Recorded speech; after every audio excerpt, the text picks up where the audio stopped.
Alright, so I've been slacking. I decided to do an abridged series and a shitty awards video, then I got caught up in school stuff. But don't worry, my 3 viewers, I will recap the remaining episodes I've missed since episode 321.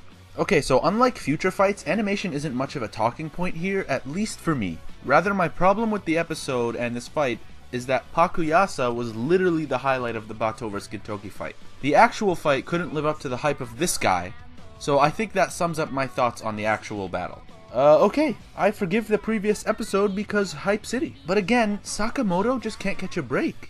Not only did he volunteer to be everyone's messenger, but he also took the job of being the phlegm deposit. To think 2 episodes ago he was serving as an inspiration for the Shogun. He's the man who turned an evil Shogun into a slightly less evil Shogun. And he's literally being spat on. Scar, no! He looked so cool. So stylish.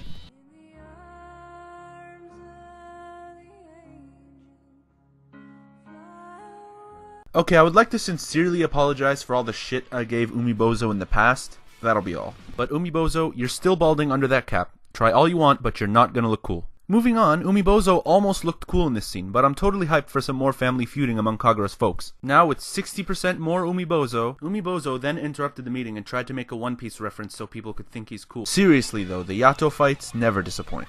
So Kagura had to stop a brutal fight between Baldy and Future Baldy. But she eventually got pulled into the conflict, and subsequently, into my favorite fight of the season. Try and tell me this isn't hype. Just try it, go ahead, I dare you. And we interrupt this awesome fight to bring you the story of Umibozo trying to get laid for several years and talking to his genitals. Great. I can't even begin to describe just how perfect this entire fight was. So yes, Gintoki came in and started fighting Kamui, which is awesome. But as a fan of Kagura, I was kind of bittersweet about it, because I wanted Kagura to be the one to settle her issues with Kamui. But not only was the fight between Gintoki and Kamui hype as hell, despite complaints from some other fans that the animation was lackluster, I didn't see a problem personally, but Kagura wasn't sidelined.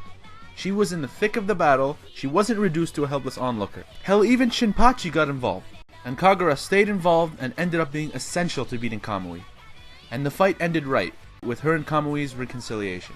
In a way, the fact that 3 of the 4 Yorozuya fought Kamui together was a good way to exemplify why Kagura was fighting Kamui. And just the clear as day difference between the way she and Kamui lived their lives, since their families split up. Especially when you consider that Kamui's closest ally, Abuto, turned on him during the fight because Kamui was losing control of his sanity. Somehow, Soreichi can even make a typical jump main character win steal classy. In this episode, the Harusame, in a last-ditch bid to be relevant, try to team up with the main cast and get on the Let's Fight Utsuro bandwagon. Gintoki openly admitted that he violates labor laws. Fuck it, we always knew he did. And jerking off is going to be a very taxing and awkward affair for Umibozo in the future. The rest of the episode consisted of a surprisingly underwhelming clash of the titans between Oboro and Takasugi, but accompanied by a great backstory on Oboro being the first student of Yoshida Shoyo. So, net gain on the episode. And we end the season on a bittersweet note, as we learn people have been exploiting and abusing Utsuro for the last 500 years, in a flashback sequence that's surprisingly super stylish. Back in the present time, we learn that if you're an elder sitting on a high tower and you encounter Utsuro, you're fucked. Especially if you remember episode 318. Utsuro is starting a galaxy-wide anarchy that will eventually serve as the setting for the final installment of the Fallout franchise. Fallout. Space Wasteland. All of this so he could die. And the episode ends with the main cast all setting off to return to Earth to prepare for the apocalypse. So the season finished strong with another great backstory and a heartwarming scene with the members of Kagura's family. So now we wait, again, for the anime. Damn it.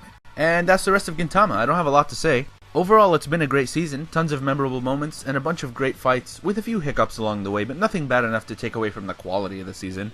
And all the comedy throughout it was on point as Gintama usually is.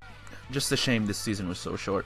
Anyway, thanks for watching all these stupid reviews, and I appreciate any feedback. Please leave any thoughts you have on the season or this video in the comments. Thank you, and have a good day.